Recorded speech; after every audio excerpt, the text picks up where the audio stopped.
Hello बच्चों, very good morning. KVM के YouTube channel में आपका स्वागत है। मैं Ajay Kumar with organic chemistry.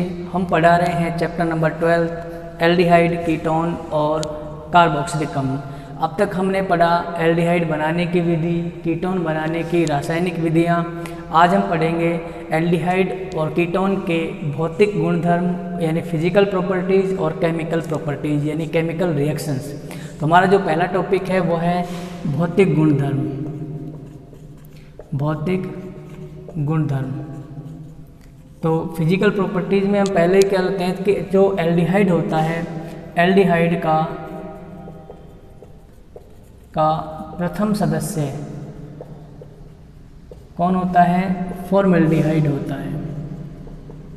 Formaldehyde होता है यानी HC+OH।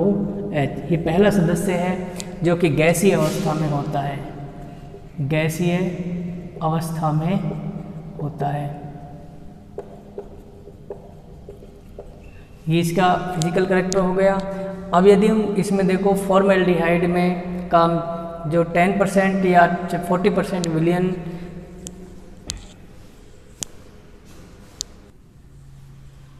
40% विलियन जो बनाते हैं फॉर्मेल्डिहाइड का, इसमें क्या करते हैं हम इसका 40% जलीय विलियन, 40% जलीय विलियन फॉर्मेलिन कहलाता है।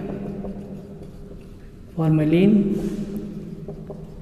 कहलाता है जिसका हम उपयोग क्या करते हैं कि जैसे मान लो किसी पदार्थ को सड़ने गलने से बचाने के लिए उसमें फॉर्मेलिन डाली जाती है।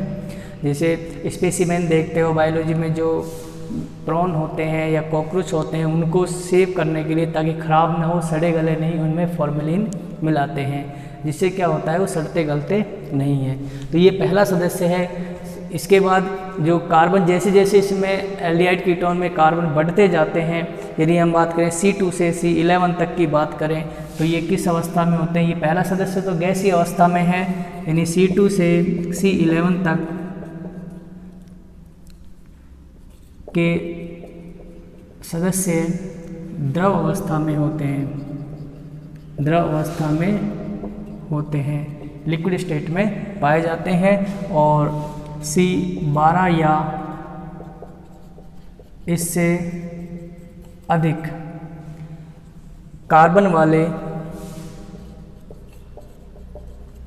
वाले या उच्चतर सदस्य ठोस अवस्था में पाए जाते हैं। सदस्य ठोस अवस्था में पाए जाते हैं। तो ये तो हो गई फिजिकल कैरेक्टर जो हमें दिखाई देते हैं, जिस तरह से हम कह सकते हैं पहला सदस्य C1 वाला है वो क्या होता है? फॉर्मेलिन होता है यानी फॉर्मेल्डिहाइड होता है जिसका 40% विलियन फॉर्मेलिन कहलाता है। C2 से C11 तक के सदस्य द्रव अवस्था में लिक्विड स्टेट में पाए जाते हैं और C12 या इससे अधिक कार्बन वाले सदस्य ठोस अवस्था में पाए जाते हैं। इसके बाद हम बात करते हैं इनके क्वथनांक की। तो क्वथनांक में क्या होता है? बॉइलिंग पॉइंट में क्या होता है कि जैसे हम बात करें एल्डिहाइड और कीटोन, तो इनमें क्या होता है कि कार्बोनिल समूह होता है। अब कार्बोनिल समूह क्या है? ध्रुवीय प्रकृति का होता है। इसमें ध्रुवण पाया जाता है। ध्रुवण के कारण क्या होता है कि कार्बन पर आंशिक धनावेश आ जाता है और ऑक्सीजन पर आंशिक ऋणावेश आ जाता है, जिससे इसकी ध्रुवीय प्रकृति के कारण ये कार्बोनिल समूह आपस में संगुणित हो जाते हैं यानी अंतर अणुक संगुणन पाया जाता है। इसमें क्या पाया जाता है? अंतर अणुक संगुणन पाया जाता है। अंतर अणुक संगुणन के कारण एल्डिहाइड कीटोन यानी कार्बोनिल यौगिकों के क्वथनांक प्राय उच्च होते हैं। इससे समान अणुभार वाले हाइड्रोकार्बन और ईथर से इसके उच्च होते हैं क्वथनांक। तो हम बात करें यहाँ पर क्वथनांक की, यहाँ पर है कार्बोनिल समूह, कार्बोनिल समूह या इसमें एल्डिहाइड व कीटोन आते हैं। ठीक है, इसके क्वथनांक किससे क्या होते हैं? ये अधिक होते हैं। यहाँ पर हम ईथर, हाइड्रो कार्बन और ईथर इनकी तुलना करें तो इनके जो बॉइलिंग पॉइंट हैं वो प्राय इनकी तुलना में अधिक होते हैं, लगभग समान अणुभार वाले। लेकिन अल्कोहल और कार्बोक्सिलिक अम्ल की तुलना में, अल्कोहल व कार्बोक्सिलिक अम्ल की तुलना में इनके बीपी कम होते हैं। इसका कारण क्या होता है? इसका कारण होता है यहाँ पर हाइड्रोजन बॉन्ड भी पाया जाता है। ड्यू टू हाइड्रोजन बॉन्डिंग इनके बॉइलिंग पॉइंट कार्बोनिल यौगिकों से अधिक होते हैं, जबकि कार्बोनिल यौगिकों के बॉइलिंग पॉइंट समान अणुभार वाले हाइड्रोकार्बन या ईथर से अधिक होते हैं।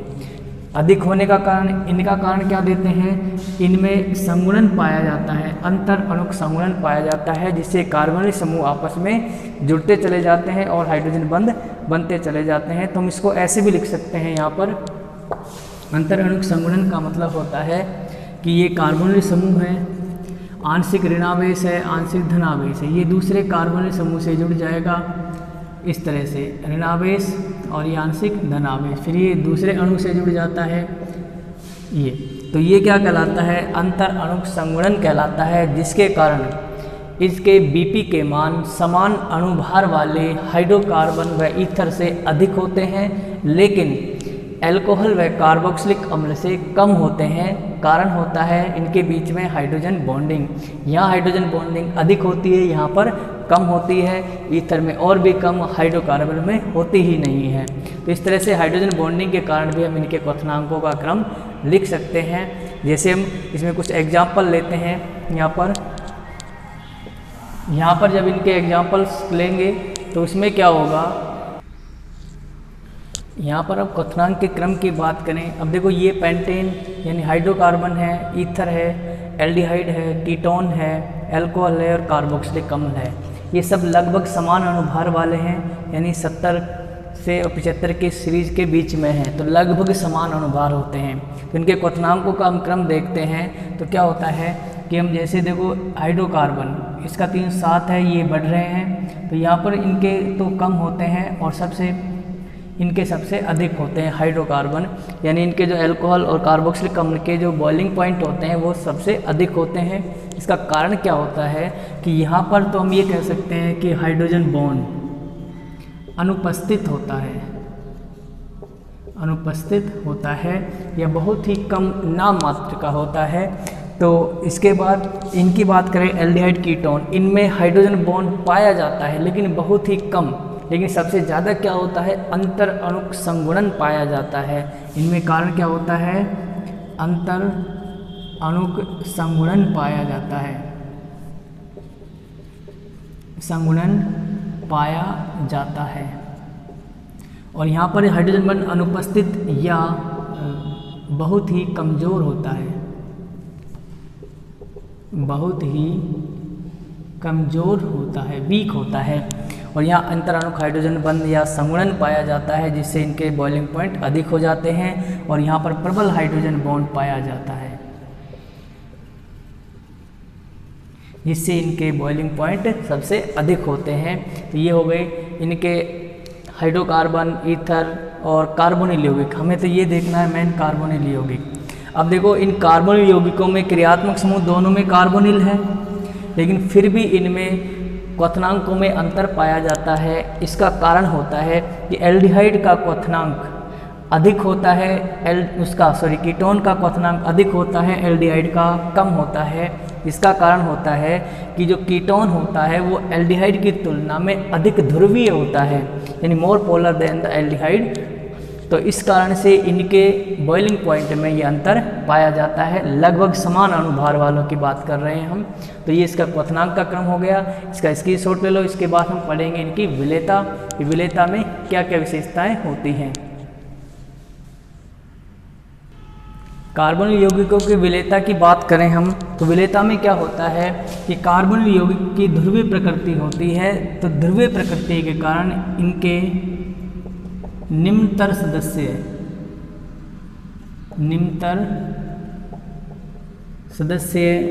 जल में विलय होते हैं, यानी ये कह सकते हैं ध्रुवीय विलायकों में विलय हो जाते हैं। लेकिन जैसे जैसे इनका अणुभार बढ़ता है, इनकी विलेयता कम होती चली जाती है। कारण जैसे मान लो ये कार्बोनिल यौगिक है, एल्डिहाइड हुआ, यहाँ पर ये R जुड़ा होता है इसमें। R का मतलब है कि ये जो हिस्सा होता है R, ये क्या होता है, जल विरोधी होता है, और ये हिस्सा क्या होता है, जल स्नेही होता है। अब जैसे जैसे अणुभार बढ़ेगा तो यहाँ पर इसका अणुभार बढ़ेगा या कार्बन की संख्या लगातार बढ़ती चली जाएगी, और यानी जल विरोधी भाग का जो क्षेत्रफल है वो बढ़ता चला जाएगा। तो इसलिए हम कह सकते हैं कि जो अणुभार जैसे जैसे बढ़ेंगे इनकी जल में विलेयता कम होती जाएगी, यानी ध्रुवीय विलायकों में विलेयता कम होती जाएगी, जबकि अध्रुवीय विलायकों में विलेयता बढ़ती जाती है। तो ये इनकी विलेयता हो गई कार्बन यौगिकों की। इसके ये भौतिक गुणधर्म कंप्लीट। इसके बाद हम लिखते हैं रासायनिक गुण या रासायनिक गुणधर्म। तो रासायनिक गुणधर्म क्या होते हैं, केमिकल प्रॉपर्टीज़ क्या होती हैं, तो वो इनकी रासायनिक अभिक्रियाओं से पता लगता है। तो रासायनिक गुणधर्म में सबसे पहले देखो कि ये कौन कौन सी अभिक्रियाएं दर्शाते हैं। हमें पता है कि कार्बन यौगिक एक ध्रुवीय यौगिक है। अब ये जब ध्रुवीय यौगिक होता है, यहाँ पर इसमें ध्रुवण पाया जाता है, ये इलेक्ट्रॉन यहाँ पर जाता है, ठीक है। तो ये क्या बना लेता है, इस तरह से कार्बन ऑक्सीजन के बीच में ये आंशिक ऋणावेश और आंशिक धनावेश हो जाता है। अब देखो ये तो किसका काम करता है, यहाँ पर कार्बन करता है इलेक्ट्रॉन स्नेही का काम करता है, यानी इस पर इलेक्ट्रॉन स्नेही का आक्रमण होता है। और इस पर कौन, ये किसका काम करता है, नाभिक स्नेही का काम करता है, स्नेही की तरह व्यवहार करता है। इस पर दो तरह की अभिक्रियाओं की संभावना होती है। तो दोनों तरह की अभिक्रियाएं कैसे होती हैं, अगर मान लो इस पर कोई पहले इलेक्ट्रॉन स्नेही अटैक करता है, यहाँ पर ध्यान से समझना कि ये कौन सी अभिक्रियाएं दर्शाते हैं। कार्बन यौगिकों में नाभिक स्नेही अभिक्रियाएं होती हैं या इलेक्ट्रॉन स्नेही अभिक्रियाएं होती हैं। तो इसके बारे में अब नेक्स्ट हमारा टॉपिक है रासायनिक अभिक्रियाएं या रासायनिक क्रियाशीलता। यहाँ पर हम देखते हैं इसकी जो ध्रुवीय संरचना होती है कि यदि इस पर, यहाँ पर ये कार्बन है, ये ऑक्सीजन है, इस पर ऋणावेश है और इस पर धनावेश है, ठीक है। इस पर कोई नाभिक स्नेही अटैक करता है, यदि यहाँ पर नाभिक स्नेही का मतलब होता है न्यूक्लियोफिलिक Nu-, ये इस पर यदि यहाँ पर अटैक करता है इस कार्बन पर, तो क्या बनाता है ये बनाता है इस तरह से C सिंगल बॉन्ड और यहाँ पर कौन जुड़ गया, Nu। तो कार्बन के कितने बंध बन गए, 1 2 3 4, यानी कार्बन का अष्टक पूरा है। और यहाँ ऑक्सीजन के पास कितने पूरे इलेक्ट्रॉन है अपने, 1 2 3 4 और ये 5 और एक यहाँ पर आ गया ये 6 इलेक्ट्रॉन। इसको ऐसे दिखा दो, 6 इलेक्ट्रॉन तो ये इसी के होते हैं और बंध बनाने में एक यहाँ पर ये काम आ जाता है। तो इस तरह से 1 2 3 4 5 6 7 इलेक्ट्रॉन और एक ये इलेक्ट्रॉन ग्रहण कर लेता है, ये बंध के इलेक्ट्रॉन यहाँ पर आते हैं वो इलेक्ट्रॉन। इस तरह से इस कार्बन ऑक्सीजन का तो अष्टक पूर्ण होता है, कार्बन का भी अष्टक पूर्ण होता है। तो ये एक स्थायी मध्यवर्ती बनता है, मध्यवर्ती बनता है। अब इस पर जो माइनस आवेश है, इस पर दूसरे पद में जो क्या होता है, तेजी से इस पर कौन अटैक करता है, इलेक्ट्रॉन स्नेही इस पर अटैक करता है और योगोत्पाद बनता है इस तरह से NuO से कौन जुड़ गया, E। तो ये उत्पाद बन गया, प्रोडक्ट बन जाता है। ये अभिक्रिया स्लो होती है और ये होती है फास्ट। क्लियर है। तब देखो यहाँ पर जब इस पर ये नाभिक स्नेही अटैक करता है कार्बन पर, तो एक मध्यवर्ती बनता है। इस मध्यवर्ती पर कार्बन का अष्टक पूर्ण हो जाता है तो स्थायी मध्यवर्ती बनता है, जिस पर इलेक्ट्रॉन स्नेही तुरंत अटैक करता है और उत्पाद बना लेता है। तो इस अभिक्रिया में पहले कौन जुड़ा, नाभिक स्नेही। कौन जुड़ा है, नाभिक स्नेही। कोई बाहर नहीं निकला तो हम इसको क्या कहेंगे, नाभिक स्नेही योगात्मक अभिक्रिया। क्या कहेंगे, नाभिक स्नेही योगात्मक अभिक्रिया। ठीक है, यानी न्यूक्लियोफिलिक एडिशन रिएक्शन कहते हैं तो ये उत्पाद बना है, ये योगोत्पाद है। इसमें एक दो नए बंध बन गए, एक पाई बंध का टूट गया।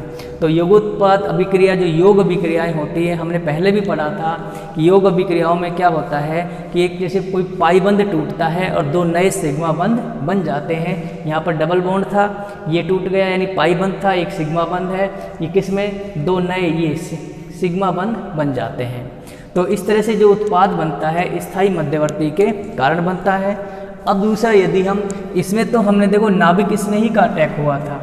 अगर हम, क्योंकि कार्बोनिल समूह है, ध्रुवीय गुण है, इसमें एक पॉजिटिव है एक नेगेटिव है। अगर मान लो पहले इस पर अटैक करें, कौन, इलेक्ट्रॉन स्नेही, तो क्या होगा, जैसे दूसरा इसका रूप है, ये यहाँ पर है C, ये है प्लस, ये डैश, ठीक है, ये ऑक्सीजन है, इस पर माइनस आवेश है। अब यदि इस पर इलेक्ट्रॉन स्नेही अटैक करता है, इलेक्ट्रॉन स्नेही यदि इस पर अटैक करता है तो क्या बनता है, यहाँ पर CO और यहाँ पर E जुड़ गया, ठीक है। तो यहाँ पर देखो हमने क्या देखा कि कार्बन के बंध कितने हैं, कार्बन के अष्टक पूर्ण नहीं हुआ, यानी कार्बन का षष्टक होता है, अष्टक नहीं हो पाता, तो ये क्या हो जाता है, अस्थायी हो जाता है। अस्थायी होगा तो आगे अभिक्रिया नहीं करेगा। इसलिए हम कह सकते हैं कि जो कार्बोनिल यौगिक होते हैं वो नाभिक स्नेही योगात्मक अभिक्रिया दर्शाते हैं, इलेक्ट्रॉन स्नेही योगात्मक अभिक्रियाएं प्राय नहीं दर्शाते। क्यों? क्योंकि इसमें इलेक्ट्रॉन स्नेही के आक्रमण से बना मध्यवर्ती अस्थायी होता है। कारण, क्योंकि कार्बन का अष्टक पूर्ण नहीं होता। क्लियर है? दोबारा फिर समझा देते हैं एक बार। देखो, कार्बोनिल यौगिकों की प्रकृति क्या होती है, ध्रुवीय होती है। जैसे मैं यहाँ पर ये लिखूँ, ये कार्बोनिल समूह है, ये कितने इलेक्ट्रॉन है, ऑक्सीजन के बाह्यतम कोश में 6 इलेक्ट्रॉन होते हैं, ठीक है। तो इसमें 2 इलेक्ट्रॉन तो यहाँ पर काम आ गए और 2 बचे हैं यहाँ पर, ठीक है। अब इसमें ध्रुवीय प्रकृति के कारण इस बंध के ये वाले इलेक्ट्रॉन जो कार्बन के हैं ये भी इस पर आ जाता है।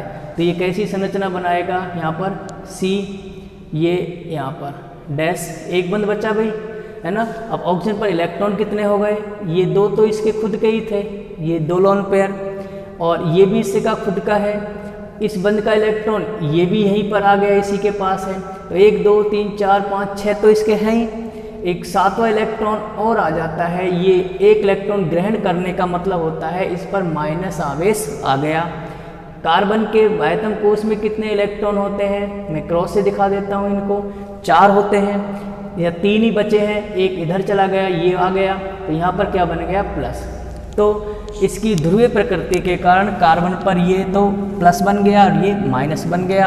यानी इसको क्या कहेंगे, यहाँ पर कौन आकर जुड़ेगा, इलेक्ट्रॉन जो जिसके पास ज़्यादा इलेक्ट्रॉन होंगे, यानी नाभिक स्नेही, इसके पास ज़्यादा इलेक्ट्रॉन है ना, इसको क्या कहते हैं, नाभिक स्नेही।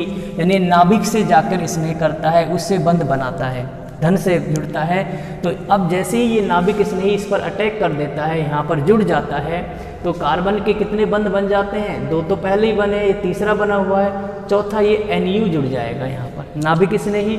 ऑक्सीजन का तो अष्टक पहले से पूरा है, 1 2 3 4 5 6 7 और 1 ये 8, ऑक्सीजन का अष्टक पूरा है। कार्बन का देखो अष्टक पूरा हो गया, 2 इलेक्ट्रॉन, 3 4 5 6 7 8, ठीक है।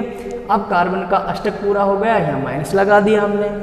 अब एक पद में ये इस पर अटैक करता है तो दूसरे पद में ही इस पर इलेक्ट्रॉन स्नेही भी अटैक कर देता है, दोनों जुड़ जाते हैं, तो हमारा ये योगोत्पाद बनता है, यानी प्रोडक्ट बनता है। क्यों? क्योंकि स्थायी मध्यवर्ती बनने के कारण। जैसे स्थायी मध्यवर्ती बना, आगे अभिक्रिया हो गई। क्यों? क्योंकि कार्बन का अष्टक पूरा हो गया। लेकिन अगर यदि उल्टा करें कि इस पर अटैक करने के बजाय पहले इस पर अटैक करें, कौन, इलेक्ट्रॉन स्नेही। इलेक्ट्रॉन स्नेही कौन होता है, ये, यानी इलेक्ट्रॉन स्नेही जब ऑक्सीजन पर अटैक करता है तो ये संरचना बनती है। इस संरचना में क्या फर्क आ रहा है कि कार्बन पर प्लस मौजूद है, अब कार्बन का अष्टक पूरा नहीं हुआ, यानी इसके पास 2 4 6 इलेक्ट्रॉन ही हैं, तो ये अस्थायी होता है, आगे अभिक्रिया नहीं दर्शाता। इसका मतलब ये हुआ कि कार्बोनिल यौगिक कौन सी अभिक्रिया दर्शाएंगे, नाभिक स्नेही योगात्मक अभिक्रिया दर्शाते हैं। तो कार्बोनिल यौगिकों में क्या पाई जाएंगी? नाभिक स्नेही योगात्मक अभिक्रियाएं। तो ये इनकी क्रियाशीलता हो गई। इसके बाद हम पढ़ते हैं कि अब देखो एल्डिहाइड और कीटोन में भी संघर्ष होता है कि कौन ज़्यादा क्रियाशील होता है, इनकी क्रियाशीलता को कौन प्रभावित करता है। ये तो हमने कार्बोनिल यौगिकों की क्रियाशीलता की बात की है। अब हम तुलना करेंगे किसमें? एल्डिहाइड और कीटोन की क्रियाशीलता में, कि एल्डिहाइड ज़्यादा क्रियाशील है या कीटोन ज़्यादा क्रियाशील है। अगर कीटोन ज़्यादा क्रियाशील है तो क्यों, उसका कारण क्या है? ठीक है, तो इसका स्क्रीनशॉट ले लो आप। ये तो इसकी क्रियाशीलता हो गई।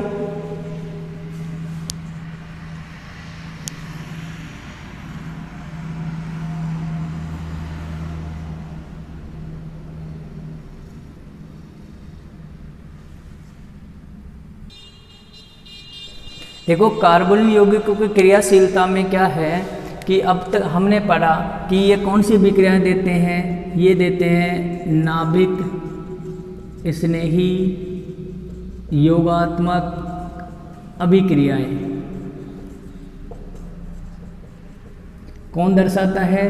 कार्बोनिल यौगिक दर्शाते हैं। लेकिन अब ये कैसे दर्शाएंगे कि ये हमारा कार्बन है, यहाँ पर आंशिक धनावेश है, ये ऑक्सीजन है, ये माइनस है, ध्रुवीय प्रकृति है। इस पर कौन अटैक करता है? नाभिक स्नेही अटैक करता है। ये क्या है? नाभिक स्नेही। यहाँ तक समझ में आ गया? ये इस पर अटैक करता है और क्या बनता है? ये मध्यवर्ती बनता है C, इस पर Nu जुड़ गया, ठीक है, और ये ऑक्सीजन माइनस का। तो ये क्या होता है? अत्यधिक क्रियाशील होता है, अत्यधिक क्रियाशील होता है। और ये किस में बदल जाता है? प्रोडक्ट में बदल जाएगा। आगे इलेक्ट्रॉन इससे ही अटैक करेगा इस पर और यौगोत्पाद बनाएगा। लेकिन अब जैसे जैसे इस कार्बन पर एल्किल समूहों की संख्या बढ़ती है, तो हमने पढ़ा था एल्किल समूह क्या होते हैं? इलेक्ट्रॉन डोनेटिंग समूह होते हैं। यहाँ पर इलेक्ट्रॉन कम थे तो इसलिए ये अटैक कर रहा था, ठीक है।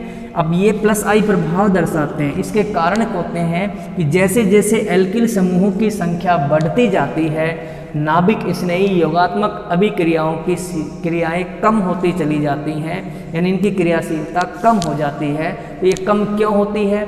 इसका कारण होता है कि जुड़ने वाले एल्किल समूह ये क्या करते हैं? +I प्रभाव के कारण।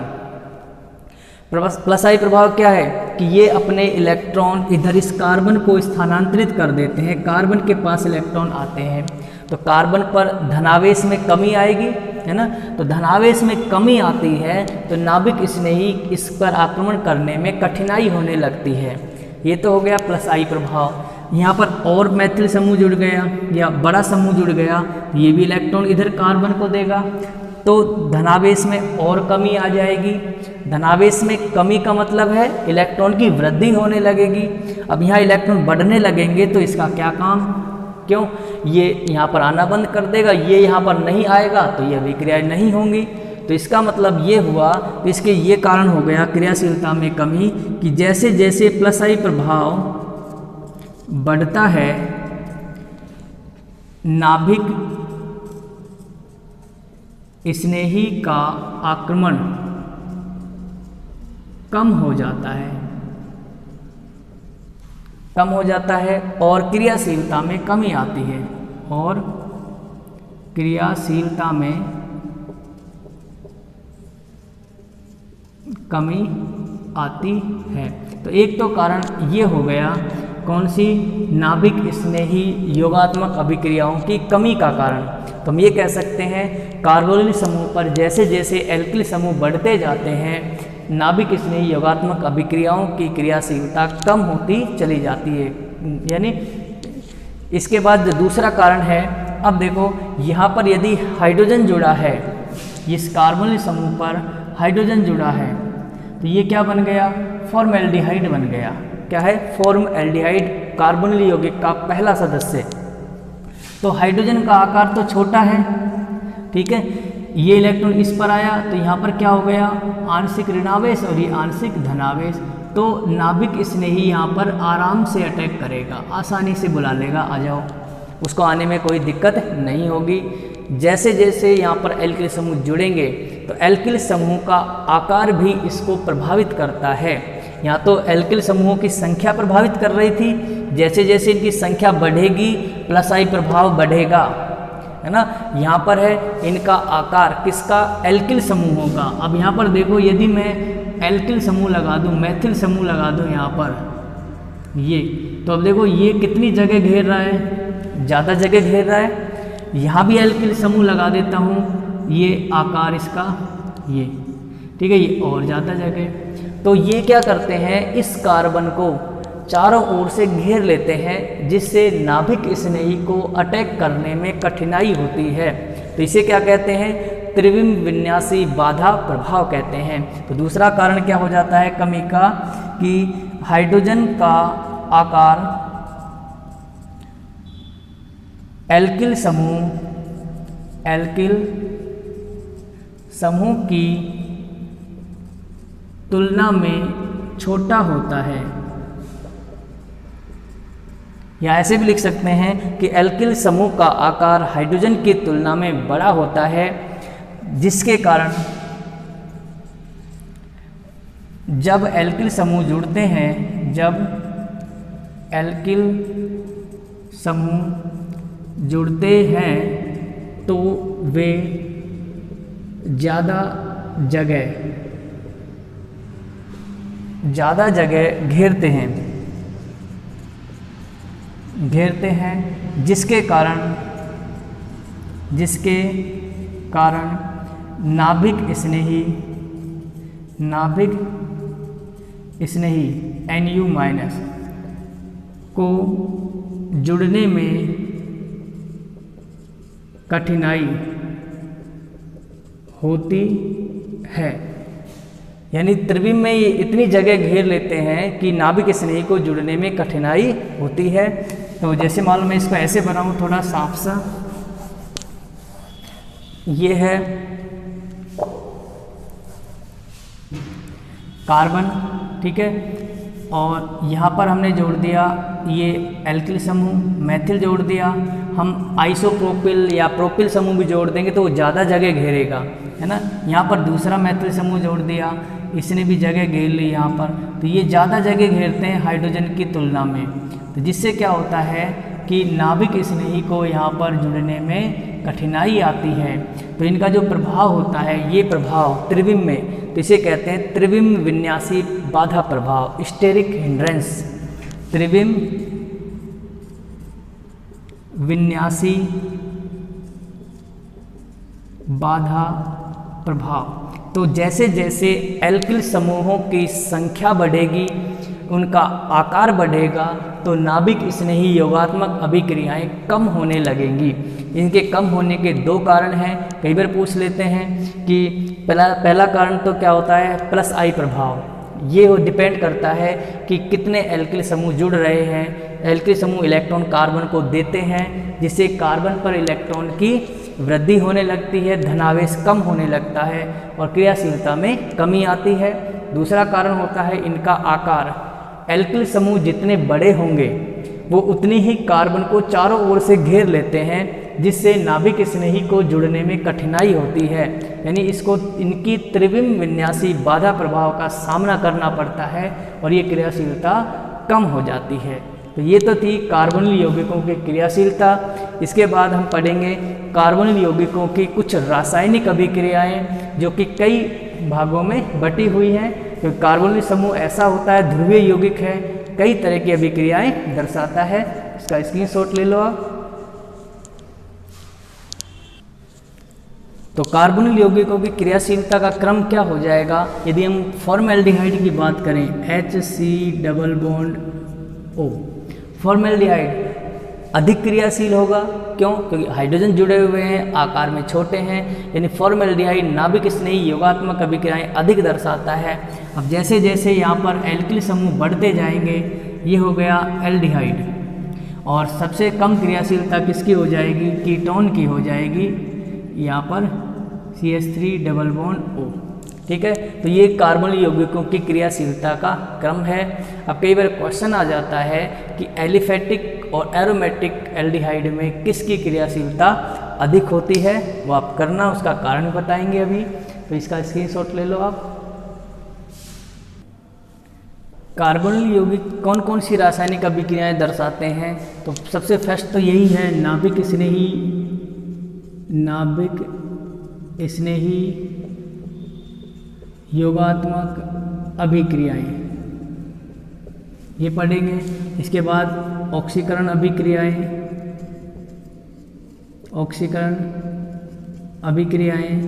अपचयन अभिक्रियाएं, और इसके बाद होंगी 4 नंबर पर अल्फा हाइड्रोजन के कारण अभिक्रियाएं, या इनको संघनन अभिक्रियाएं भी कहते हैं। बहुत ही इम्पोर्टेंट अभिक्रियाएं हैं, इनमें से क्वेश्चन हर बार आता है, यानी इसमें एल्डोल, संघनन, कैनिजारो आदि अभिक्रियाएं पढ़ेंगे। और 5वीं में रही बची अन्य अभिक्रियाएं पढ़ते हैं। अन्य अभिक्रियाएं, तो इस तरह से इन अभिक्रियाओं को पढ़ेंगे। तो इसमें सबसे पहले हम कौन सी पढ़ते हैं? नाभिक स्नेही योगात्मक अभिक्रियाएं क्या होती हैं और इनमें क्या क्या बनता है। तो हमारा जो फर्स्ट पॉइंट है वो है नाभिक स्नेही योगात्मक अभिक्रियाएं। इसके बाद ऑक्सीकरण पढ़ेंगे, फिर अपचयन पढ़ेंगे। ये अभिक्रियाएं इंपॉर्टेंट है, सबसे वेरी इंपॉर्टेंट चैप्टर है। क्यों? क्योंकि इसके बाद जब कार्बोहाइड्रेट पढ़ेंगे वहाँ भी ये रासायनिक अभिक्रियाएं आएंगी, है ना। इसलिए इस दृष्टि से ये ज़्यादा इम्पोर्टेंट है। बड़े क्वेश्चन इसी चैप्टर में से बनते हैं, इन्हीं केमिकल रिएक्शंस में से बनते हैं, तो इसको ध्यान से समझना थोड़ा। जब कार्बोनिल यौगिकों की अभिक्रिया हाइड्रोजन साइनाइड, अब देखो इम्पोर्टेंट क्यों लिखा है, क्योंकि ये कार्बोहाइड्रेट वाले चैप्टर में भी ये आएगी, क्योंकि उनकी कार्बोहाइड्रेट की पहचान करने में ये अभिक्रिया काम आती है। कि एल्डिहाइड में उसमें जो ग्लूकोज होती है, फ्रक्टोज होती है, उनमें एल्डिहाइड समूह होता है या कीटोन समूह होता है, उनकी पहचान करने में भी ये काम आती है। तो इसमें क्या होता है, नाभिक स्नेही योगात्मक अभिक्रियाएं हैं। जैसे मान लो कार्बोनिल यौगिक है, हमने एल्डिहाइड लिया, यहाँ पर एसिड एल्डिहाइड लेते हैं, इसकी अभिक्रिया किससे कराते हैं? HCN से, हाइड्रोजन साइनाइड से। इसमें ये इलेक्ट्रॉन यहाँ पर आता है, ये बंद के इलेक्ट्रॉन यहाँ पर आते हैं, तो CN कैसा हो गया? माइनस का, ये जुड़ जाएगा प्लस के कार्बन से, तो एक मध्यवर्ती बनता है। इसमें पहले मैं अभिक्रिया लिख रहा हूँ, तो हमारे पास ये उत्पाद बनता है CH3, और यहाँ पर क्या जुड़ गया? CN, और ये हो गया OH, ठीक है। इसको बोलते हैं साइनोहाइड्रीन, ठीक है। एक मध्यवर्ती बनता है जो आगे और अभिक्रियाएं करके जल अपघटित होकर और अपचयित होकर नए उत्पाद बनाता है। तो यहाँ तक कि ये जो अभिक्रिया है, इसकी क्रियाविधि क्या होती है? ये अभिक्रिया 2 पदों में संपन्न होती है।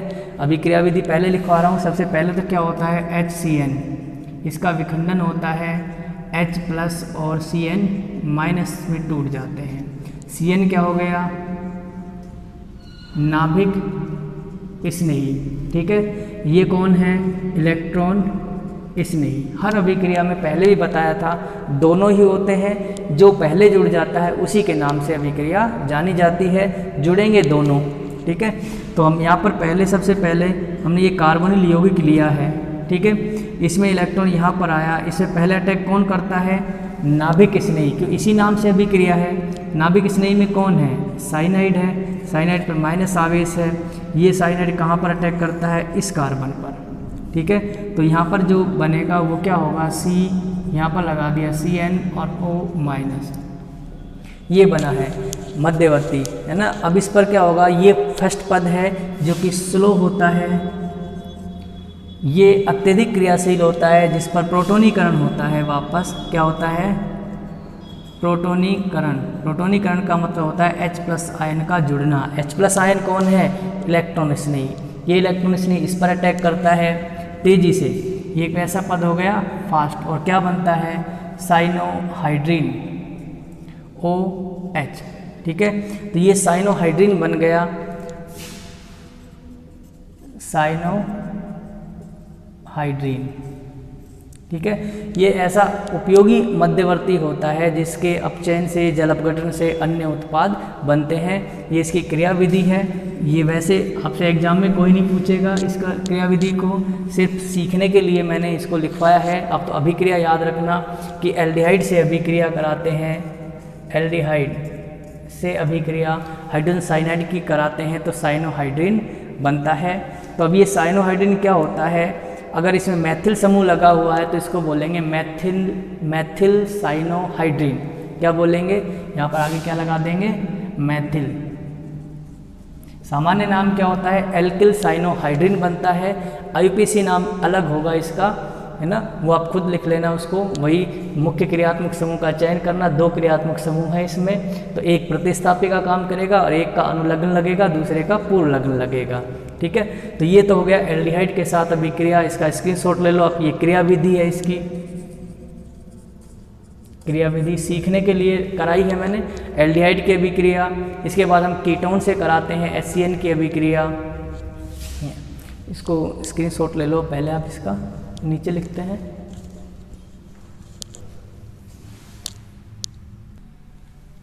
कॉमन एग्जाम्पल लेके चलते हैं। एल्डिहाइड की अभिक्रिया हाइड्रोजन साइनाइड के साथ कराते हैं क्षार की उपस्थिति में।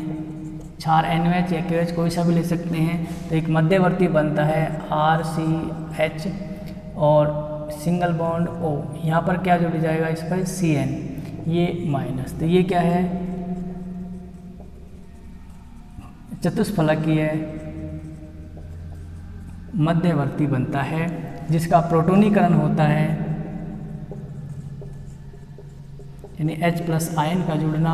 ये किस में बदल जाता है, साइनोहाइड्रिन में बदल जाता है, एल्किल साइनोहाइड्रिन। ठीक है, एल्किल साइनोहाइड्रिन उत्पाद बनाता है। ऐसे यदि हम कीटोन को लेते हैं, कीटोन में 2 एल्किल समूह होते हैं। इसकी अभिक्रिया HCN के साथ कराते हैं क्षार की उपस्थिति में। ठीक है, ये फास्ट होता है, वो स्लो होता है, यहाँ पर स्लो प्रोसेस होता है और वो आगे फास्ट प्रोसेस होता है। इसमें मध्यवर्ती बनता है RCCNO-। ठीक है, ये किसमें, इसका प्रोटोनीकरण कराते हैं, यानी H+ आयन का जुड़ना। तो ये क्या बनता है, ये भी साइनोहाइड्रिन बनाता है। ये कीटोनिक वाला साइनोहाइड्रिन है। कार्बन की संख्या 4 होती है, इसको डाई एल्किल साइनोहाइड्रिन कहते हैं। 2 एल्किल समूह जुड़े हुए हैं तो क्या बोलेंगे, डाई एल्किल साइनोहाइड्रिन। ठीक है, अब नाम कैसे लिखते हैं इनका, जैसे मान लो ये हुआ हमारे पास CH3C CH3 CN और OH, तो इसको क्या बोलेंगे, डाई मैथिल साइनोहाइड्रिन। और अलग अलग हुआ तो जैसे C2H5, अब अल्फ़ाबेट में पहले कौन आता है, एथिल फिर मैथिल, तो क्या बोलेंगे, एथिल मैथिल साइनोहाइड्रिन। ठीक है, इस तरह से इनके नाम रखेंगे। तो अब जो ये साइनोहाइड्रिन बना है ये बहुत ही इम्पोर्टेंट होता है। ये आगे जल अपघटित होकर वो अपचयित होकर अलग अलग उत्पाद बनाता है। कैसे बनाता है, इनका स्क्रीनशॉट ले लो, फिर उसकी रासायनिक अभिक्रियाएं पढ़ाएंगे आगे।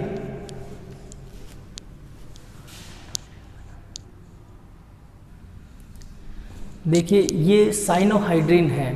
साइनोहाइड्रिन की जब हम अभिक्रिया कराते हैं तो ये एक ऐसा मध्यवर्ती होता है, ये क्रियाशील मध्यवर्ती है, इंटरमीडिएट है।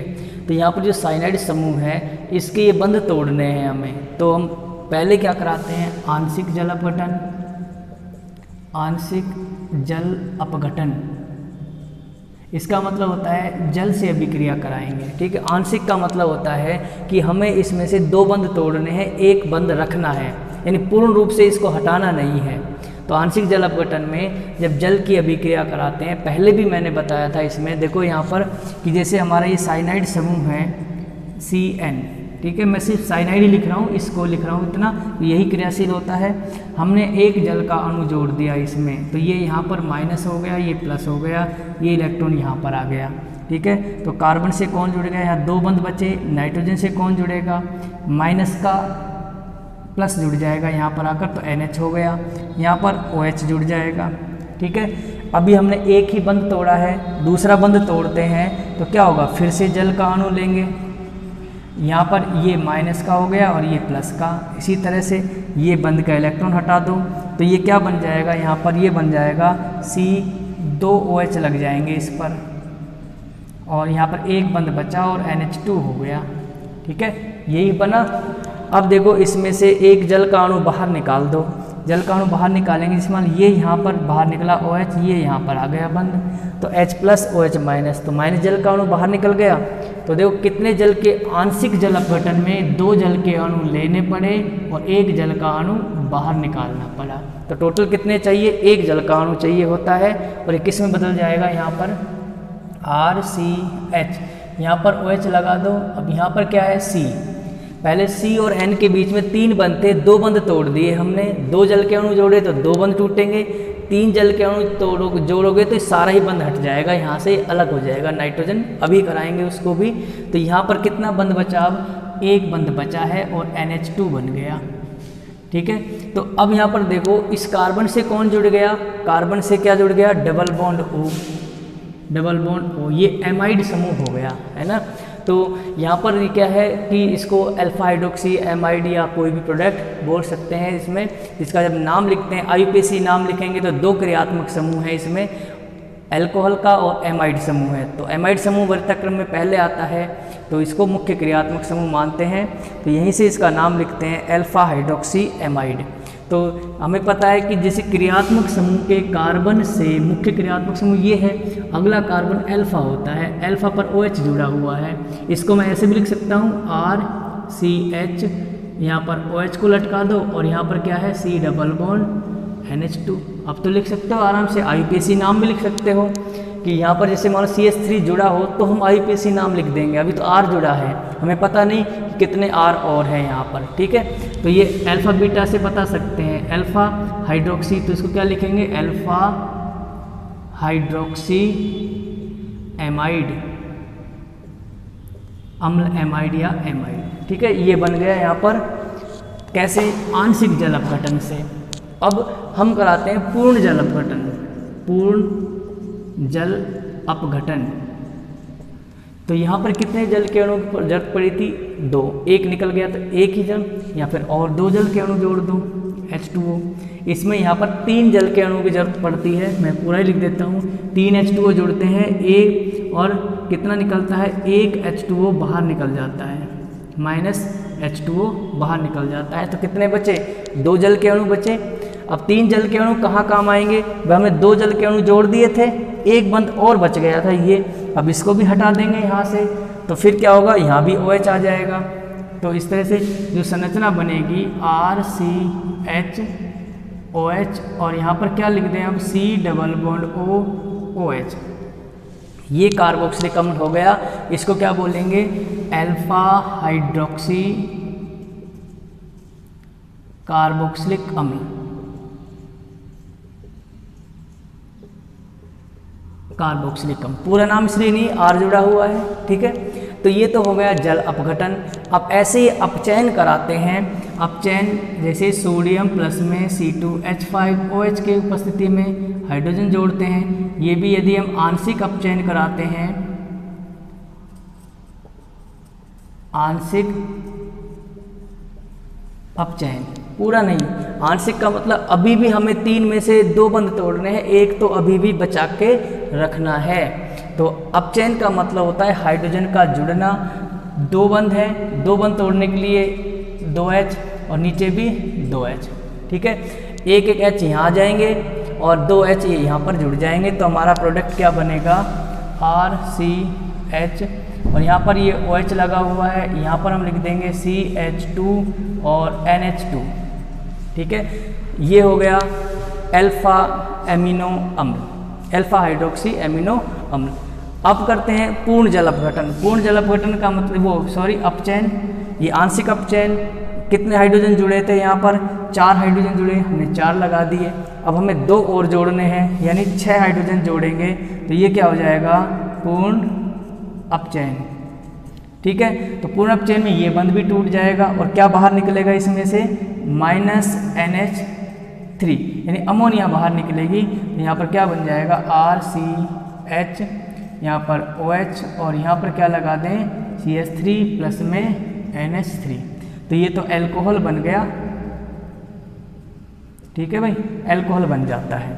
ठीक है, तो अलग अलग उत्पाद ये मध्यवर्ती है। यदि आंशिक जल अपघटन कराते हैं तो एमाइड बनते हैं, पूर्ण जल अपघटन बनाते हैं तो कार्बोक्सिलिक अम्ल बनते हैं, और आंशिक अपचयन कराते हैं तो एमिनो अम्ल बनते, एमिनो एल्कोहल बनते हैं। ठीक है, और यहाँ पर इसका पूर्ण अपचयन कराते हैं तो एल्कोहल बनते हैं। इस तरह से इनके हम अपचयन कराएंगे। तो ये हो गई हमारी हाइड्रोजन साइनाइड से अभिक्रिया। इस अभिक्रिया में जो मध्यवर्ती बनता है ये साइनोहाइड्रिन कहलाता है। तो साइनोहाइड्रिन का यदि कई तरह के उत्पाद हम इससे बना सकते हैं, एमाइड बना सकते हैं, कार्बोक्सिलिक अम्ल बना सकते हैं, और एमिनो एल्कोहल बना सकते हैं, और एल्कोहल बना सकते हैं। तो ये हमारा हाइड्रोजन साइनाइड की अभिक्रिया हो गई। नेक्स्ट वीडियो में और इसकी जो इम्पोर्टेंट अभिक्रियाएं हैं, नाभिक स्नेही योगात्मक अभिक्रियाएं कराएंगे। तब तक के लिए वीडियो को देखते रहें, चैनल को सब्सक्राइब करें और वीडियो को लाइक करें। कोई कुछ चीज़ समझ में नहीं आया हो तो कमेंट्स भी कर सकते हैं। तब तक के लिए धन्यवाद, थैंक यू वेरी मच।